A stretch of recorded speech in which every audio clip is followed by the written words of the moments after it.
So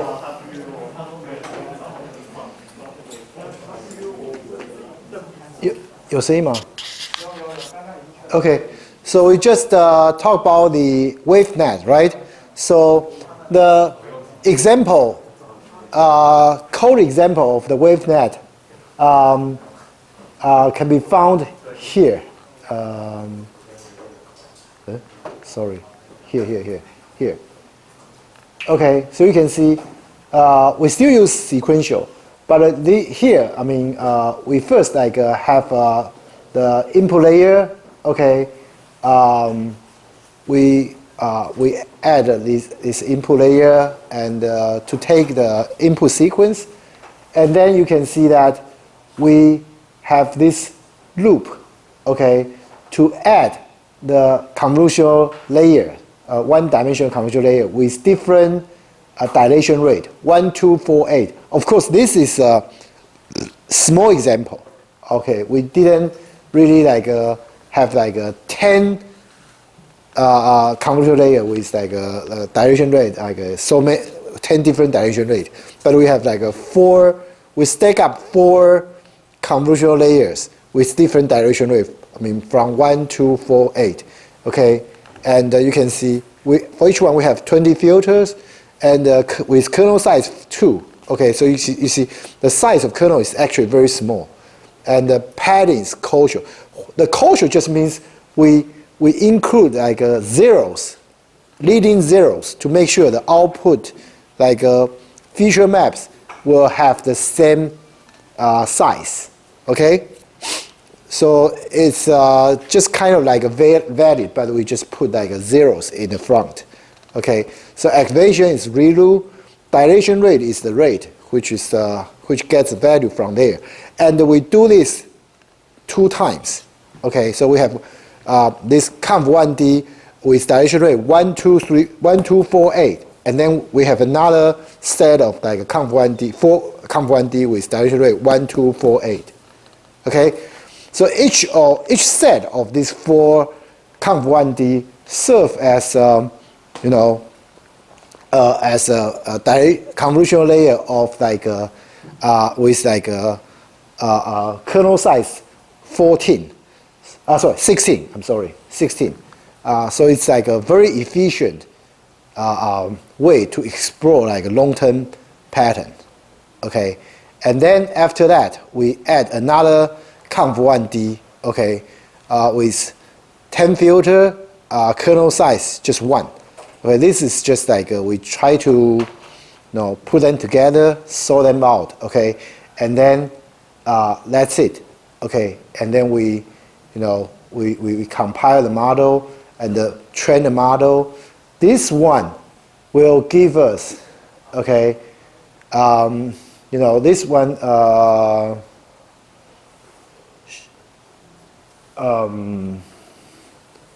Yeah, I think I already explained everything here. Okay, so okay, the last 2 models, including this one and this one, okay, give us the best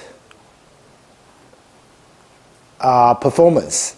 Okay, in forecasting the time series. Okay, remember the 50 values. We want to predict the next 10 values for this time series. Okay, so the last 2 models perform the best. In the WaveNet paper, the author actually achieved state-of-the-art performance on various audio tasks. That's why, okay, we call this model WaveNet. Okay, so including text-to-speech, producing incredibly realistic voice across several languages.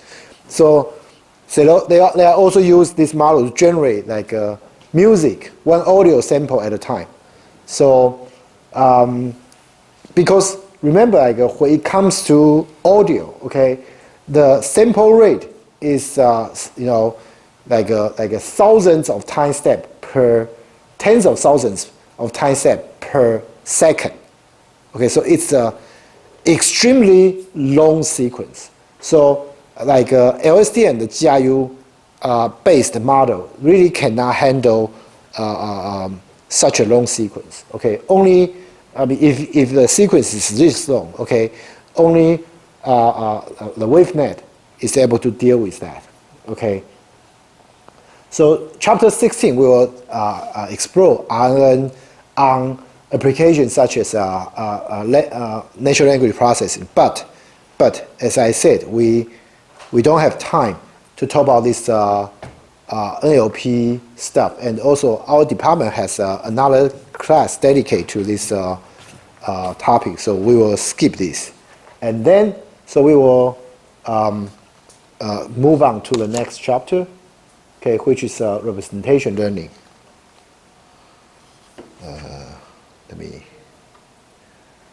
Where is it?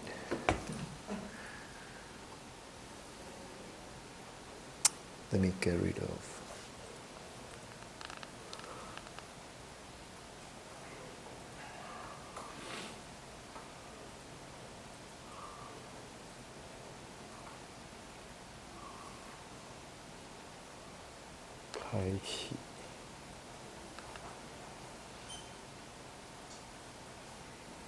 Representation. Okay.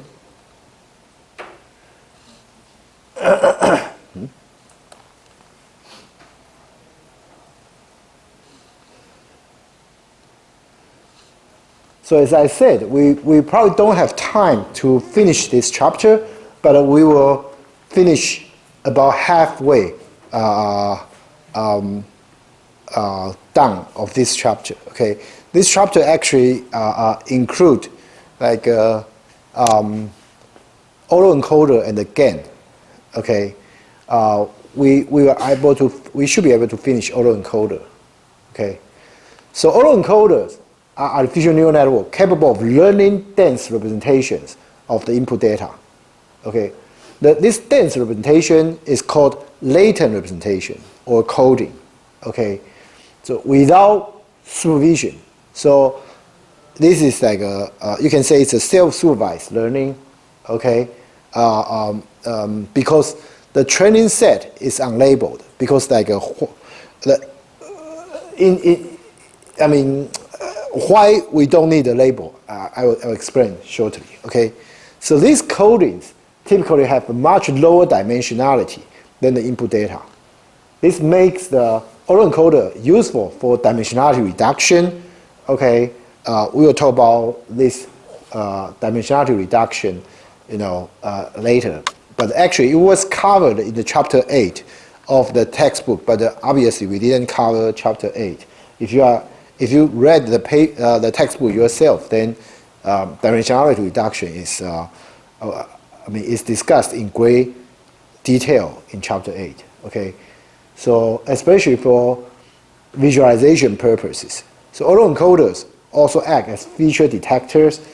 They can be used for unsupervised pre-training of deep neural networks. We talk about unsupervised pre-training, but at that time, I told you guys that this is normally done by using the autoencoder, but at that time, because we didn't, we haven't touched the autoencoder material yet. So I can only tell you this unsupervised pre-training, but this term, but really like we didn't have a good example for that. So here, okay, in this chapter, we are going to I'm going to show you an example of that. So lastly, some autoencoders are generative models. What does it mean by generative model? Okay, they are capable of randomly generating new data that looks very similar to the training data. So this is very interesting. This is very interesting. For example, you could train autoencoder on pictures of faces, and it will then be able to generate new faces that looks, just like a real face. However, the generated images are usually fuzzy and not entirely realistic. Okay, if it's generated by autoencoder, yes, it's not going to be high quality. If you want the data generated by model to be high quality, then, well, you have to use GAN. Okay. So in contrast, face generated by generative adversarial network, okay, are so convincing. Okay, it is hard to believe that the people they represent do not exist. Okay, you can judge by yourself. Okay, so let me show you.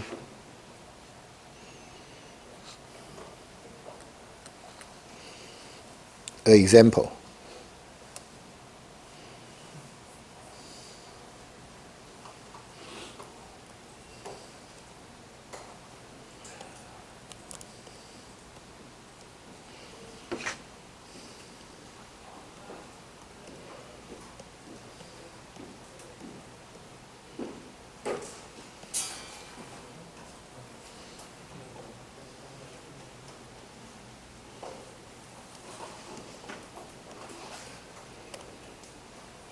Shoot.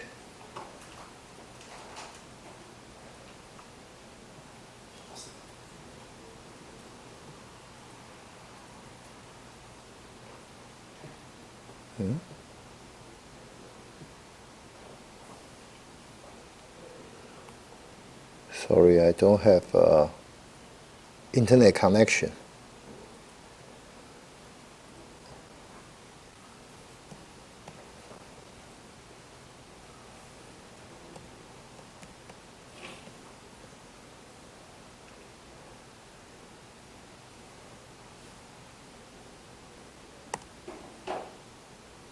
Yeah.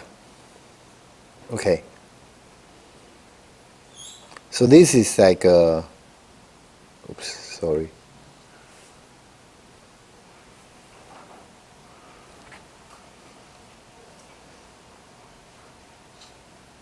Oops, sorry. I need to reduce this.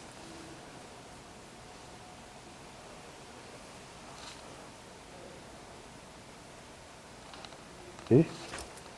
What happens?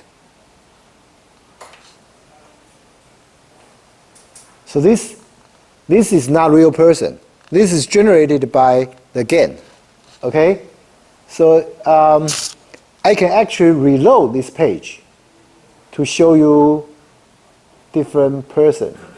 Okay, but of course those persons are not real. They are generated by the same model. It looks like a real photo, right? Okay, so you can, this is a website called thispersondoesnotexist.com. Okay, and there's another,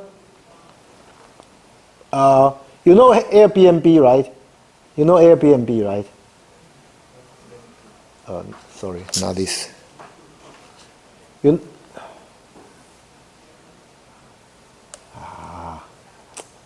I hate the, yeah, the Airbnb. The Airbnb, so I can actually use, I mean, there's a model, the GAN model that is used to generate the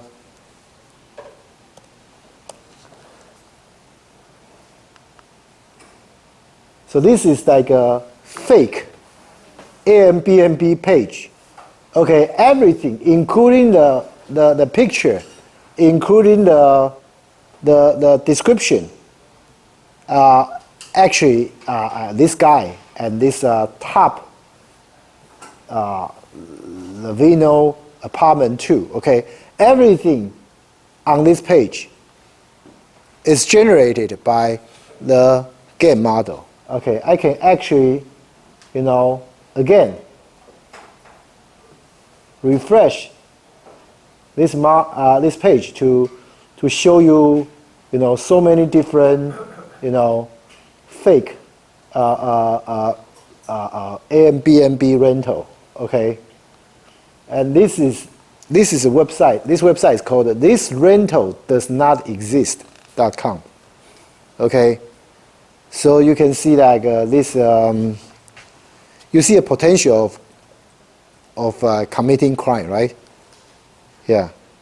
I'm not telling you how to commit crime, okay? I'm just telling you the potential. Okay. So anyway,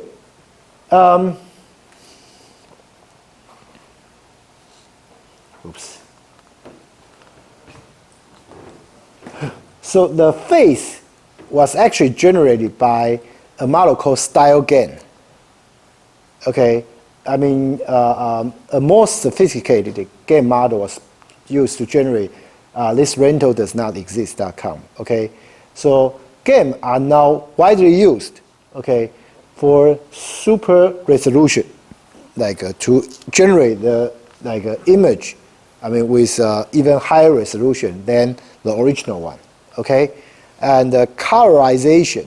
So you may have like a black and white photo, and you can use GAN to generate like a colored photo that looks like a real. And the powerful image editing, okay, replacing photo bumpers with realistic background. Do you know what photo bumper is? You know, like when you take a photo, I mean, they are maybe like they are passengers that pass through the background, right? And you hate those passengers, right? Okay, because those passengers may block some, I mean, like sightseeing locations you want to take the photo with, right? So those things are called photo bumper. Okay, photo bumper. Those like obstacle. Okay, that you don't want to be in your photo. Okay, basically are called photo bumpers. So you can remove the photo bumper, but once you remove that photo bumper, you will have some blank in your photo, right? So the GAN is able to fill those blank with a realistic background. Okay? So turning a simple sketch into a realistic image, predicting the next frame in a video. Okay, augmenting data set. So you may even use like a GAN to generate a lot of photos, and then use that to train your model. That's possible. Okay, so this is, I mean, the GAN has many sophisticated applications. Okay, identifying weaknesses in other models and strengthen them. Okay, so all this, you know, of course, I mean, they can be done by different GAN. I'm not saying that one GAN can do them all. Okay, okay, so what's the difference? Okay, between autoencoder and the GANs? Okay, autoencoder and GANs are both unsupervised learning. Okay, they both learn dense representations. Okay, they can both be used as generative models. Okay, keep in mind. Okay, GAN, most of the purpose of the GAN, most of the application of the GAN is generative. Is for generative model. Okay, but for autoencoder, most of the application for autoencoder are not necessarily generative model, but autoencoder can also be used as a generative model. Okay, so they have many similar applications, but they work very differently. Okay, autoencoders simply learn to copy their input to the output. So this is very interesting, right? You get the input and you copy the input to the output. So how come you can learn something? Okay, but okay, this sounds like a trivial task, but okay, we can constrain the network in various ways to make this copy process difficult. Because we make this copy process difficult, okay, the model is able to learn the internal representation. Okay, so I will explain in more detail. But basically, okay, for autoencoder, okay, we have encoder and a decoder. Encoder convert the input to coding, and decoder convert the coding back to the, as close to the input. Okay, but so the purpose of autoencoder, okay, is to copy input to the output. Yes, but of course the application of autoencoder is is not copy the input to the output. I mean, otherwise, I mean, it's why do you need autoencoder, right? I mean, it's like when you are able to learn the dense representation, you have a lot of applications that you can do with the autoencoder. Okay, so that's like autoencoder. Okay, this constraint prevents the autoencoder from triggering copy the input directly to the output, so which forces the autoencoder to learn efficient ways to represent the data. Okay, so the coding are byproduct of autoencoder learning to the identity function, because well, we want to copy the input to the output. So this is pretty much an identity function, but we intentionally make it difficult. So we are able to learn the coding as a byproduct. Okay, under this difficult constraint. Okay, but on the other hand, GAN is very interesting. Even though in this chapter, in this class, we probably, as I said, we probably don't have time to finish this GAN in our lecture. But I would like to at least talk about like the basic concept. Okay, GAN are composed of two neural networks. The first one is called generator. The second one is called discriminator. So this generator will try to generate fake stuff. And the discriminator will try to identify if this input is real or fake. Okay? So they kind of compete each other. You can imagine one is like bad people. Well, actually, model is not bad, but you can imagine, you can sort of like compare the generator as like a bad people, okay, trying to fake, for example, create like a fake bill, okay, 做假钱呐, okay, fake bill, and you can try to compare the discriminator as like police. The police is trying to identify, okay, if this bill is fake or real.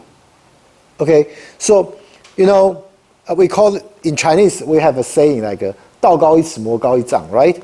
So these two models are competing each other, and so the generator will become better in generating the picture, okay, to make it as realistic as possible. Because the purpose is to what should I say, like to cheat the discriminator, right? And the discriminator is going to become better and better in terms of, it's trying to tell if the input is a fake or not. Okay, so these two models, when they are getting better and better, eventually we are able to generate like a photorealistic images, okay? Of course, by the generator, okay? So this concept, okay, is called adversarial learning, adversarial training, okay? Adversarial training. This means training competing neural networks. Okay, you have two neural networks competing each other. This concept, okay, is considered widely as one of the most important ideas in recent years. In 2016, remember I keep telling you, Yang LeChong is really genius. Okay, so in 2016, Yang LeChong said that it was the most interesting idea in the last 10 years in machine learning. Okay, so you can see like why. Okay, the GAN has so many different applications. It's a pity that we don't have enough time to cover GAN, but I highly suggest, even though we are not going to talk about it, and I don't plan to have a question assigned for GAN in final exam, but I highly recommend you guys read this by yourself. Okay, read this second half of the chapter by yourself. Okay. So outline of this chapter, okay? In this chapter, we will start by exploring how autoencoder work, and how to use them for dimensionality reduction, feature extraction, unsupervised pre-training, or generative models, okay? So once we cover generative model, I mean, this application for autoencoder, it will naturally lead us to GAN, but I think at this point we'll stop, okay? We don't have time to finish the other part, okay? So, I mean, in the GAN part, we can build a simple GAN to generate fake images, but the training is often quite difficult. So a lot of context in GAN is contributing to, how we can, deal with, how we can handle these difficulties, okay? Such as like, we have a list of techniques to deal with like the model training in GAN, okay? The GAN is very sensitive in training, okay? Just a little bit of change can impact the result a lot, okay? So anyway, I mean, well, I really suggest you guys like to take a look at the GAN, I mean, in the textbook, okay? So, well, we still have like 20 minutes. So first, okay, let me give you this example, okay? So we have like these two number sequences, 40, 27, 25, 36, 81, 57, 10, 73, 19, 68. Another one is 50, 48, 46, 44, 42, 40, 38, 36, 34, 32, 30, and so on. Let me ask you, which sequence is easier to memorize? The lower one? Why?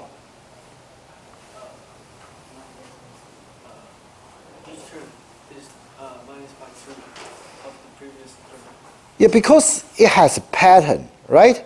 You can find the pattern in this sequence. If there's no pattern,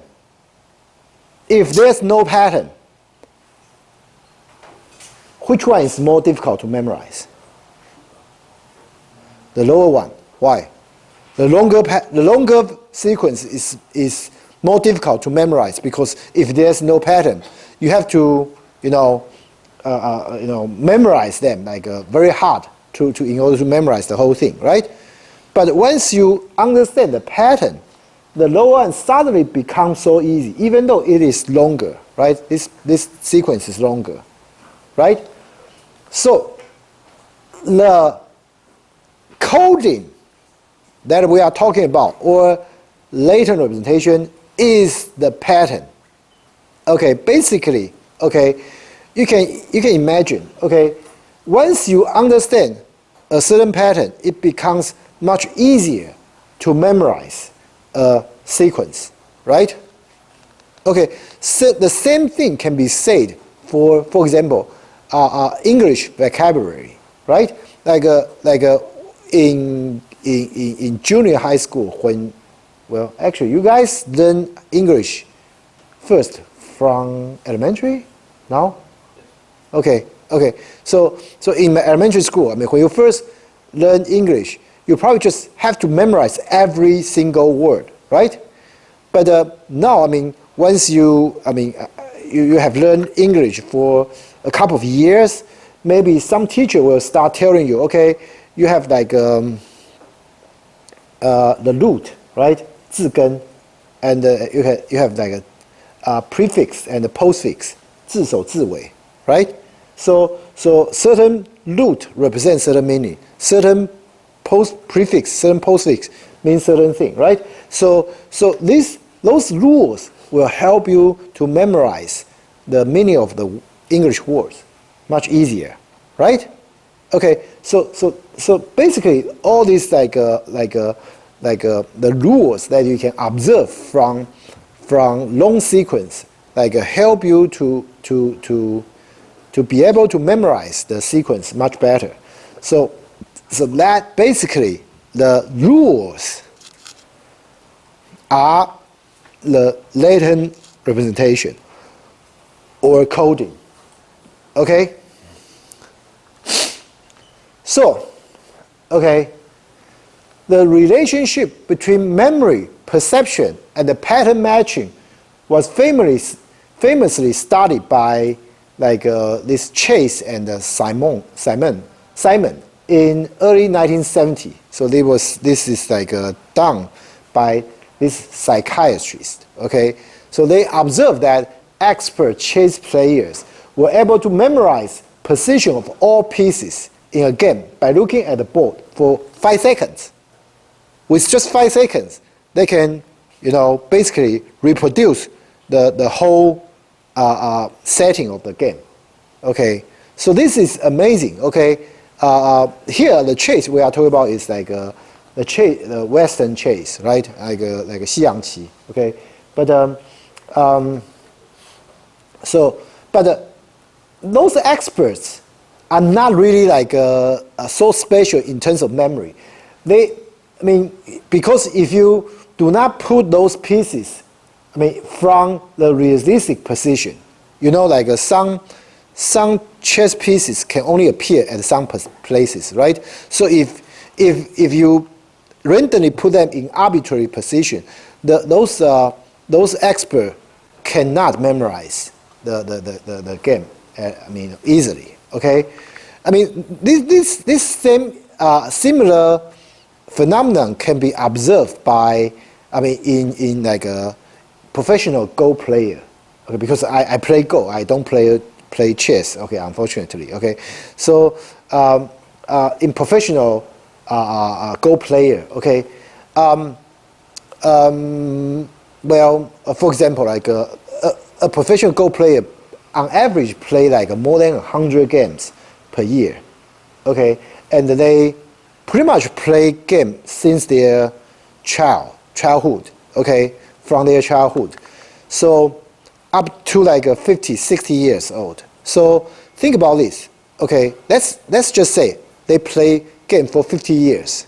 So assume each year they play only 100 games. So we are talking about how many?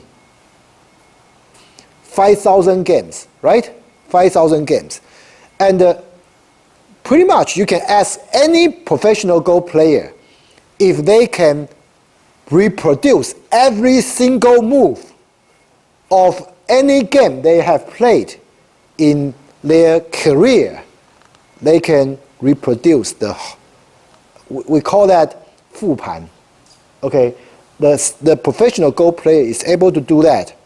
Okay, for every single game, these 5,000 games. Okay, why? Because they memorize their steps by the rationale behind those plays. Okay, so they are able to memorize so many games. So each game, you have hundreds of move. Okay, so this is crazy, So, but if you just randomly put pieces, on the board, nobody can memorize that. Okay, not even a professional Go player or a chess player. Okay, so this pattern is an important concept. Okay, it's an important concept. Okay, so just like a chess player, okay, in the memory experiment, okay, an autoencoder looks at the input, converts the inputs to efficient latent representation, and then spits out something that, okay, looks very close to the input. Okay, an autoencoder is always composed of 2 parts. An encoder, okay, which converts input to latent representation, or we can call coding. Okay, that's why. Okay, this part is called encoder. Okay, or another way to call it is called recognition network. The other part is called decoder because we convert the coding back to the input. Okay, so it's called decoder. Okay, another way to call it is called generative network. Okay, which converts the internal representation or coding to the output, which is as close to the input as possible. So this looks like this. Okay, you have a chess. This guy, well, actually this is not a chess player, but you get the idea. Okay, so he is able to observe the pattern, and he's able to reproduce the pattern as close as the input as possible. Okay, so this is another example. You can see this is our encoder. This is our decoder. Okay, this is the real autoencoder. So we have 3 input, and we have 3 output. And these 3 input, okay, I mean, these 3 output is hopefully as close to these 3 input, okay? And that's the purpose of this autoencoder. I mean, for any autoencoder, this is the purpose. The output is as close to the input as possible, okay? So as you can see, autoencoder typically has the same architecture as a MLP, right? I mean, we have learned MLP in chapter 10, okay? Except that the number of neurons in the output layer, okay, must be equal to the number of input. This is not required in MLP, right? This is not required. The input neuron, number of input neuron has to be the same as number of output neuron. This is not necessarily the case. Well, actually, this is most likely not the case in MLP, but this is always the case in autoencoder, okay? So in this example, there's just one hidden layer composed of 2 neurons. This is what we call coding layer. Coding layer. Okay? And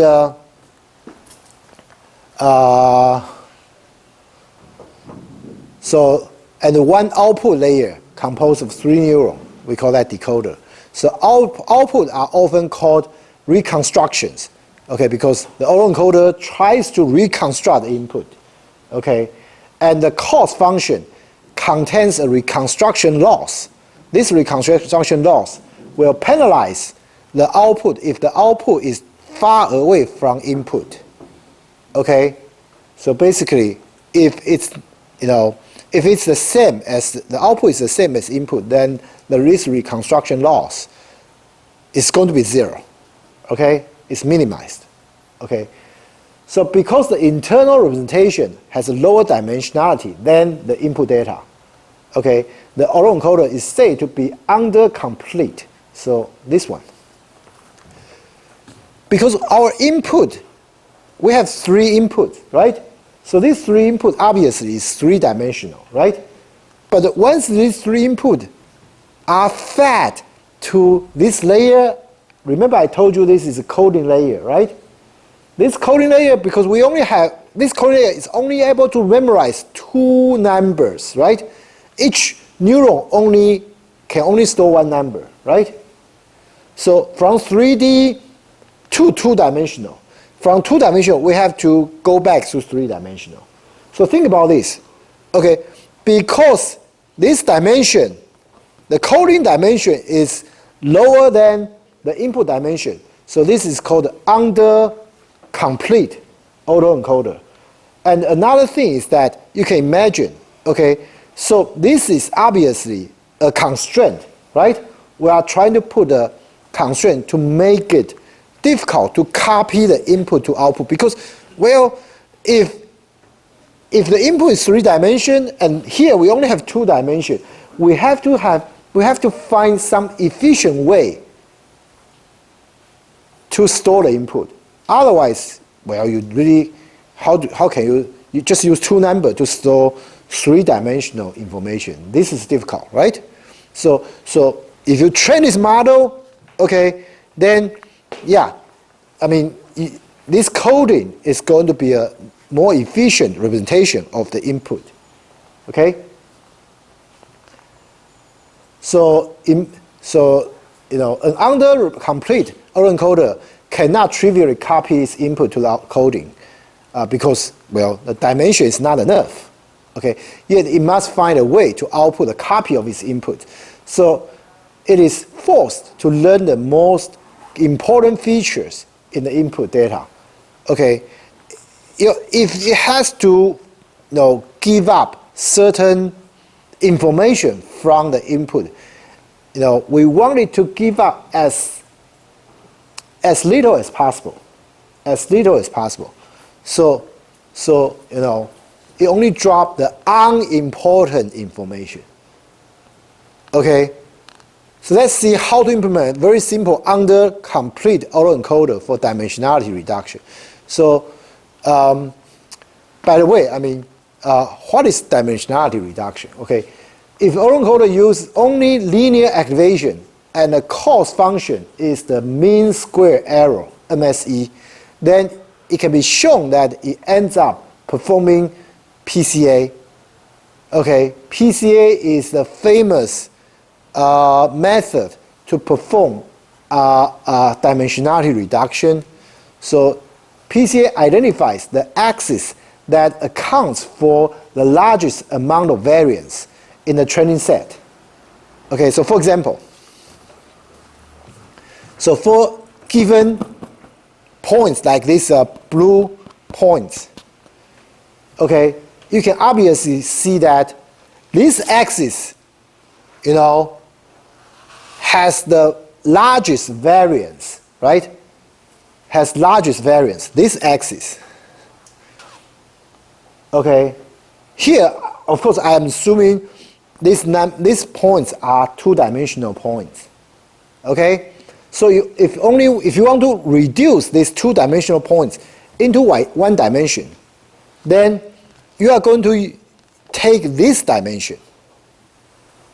What do I mean by take this one dimension? I mean, okay, so this is going to be your, what should I say, like your space. And all these points will be projected. All these points will be projected to this, this line. Okay? So that, okay, you can see, once these points are projected to this line, this largest variance will be preserved, right? Because this axis represents the largest variance, right? And because all these points are projected to this line, so the variance on this dimension is going to be dropped, right? But because compared with this variance,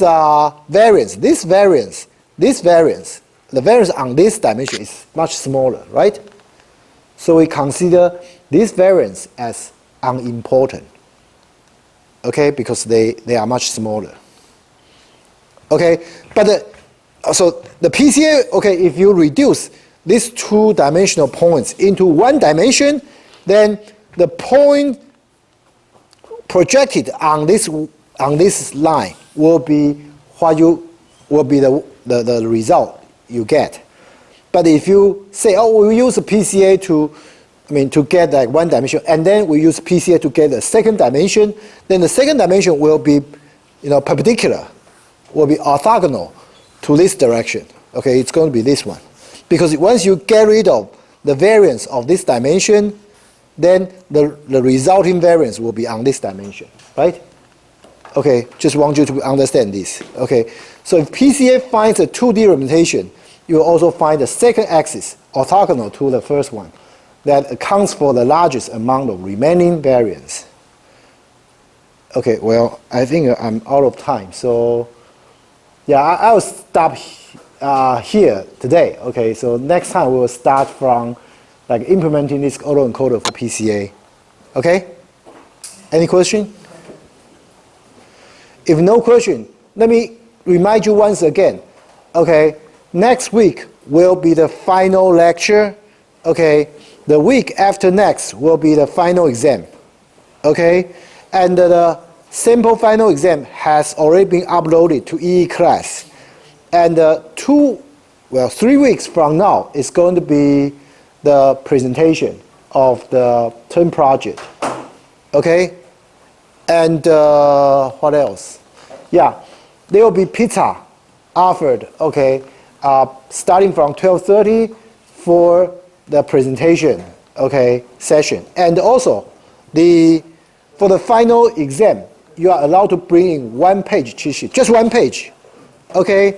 Whether or not it's, both sides or just one side, it's up to you. I will not check what you wrote on that cheat sheet, okay? But please don't bring a book, okay? That's reasonable, right? Okay, so any other question? Then I'll see you guys next week, okay?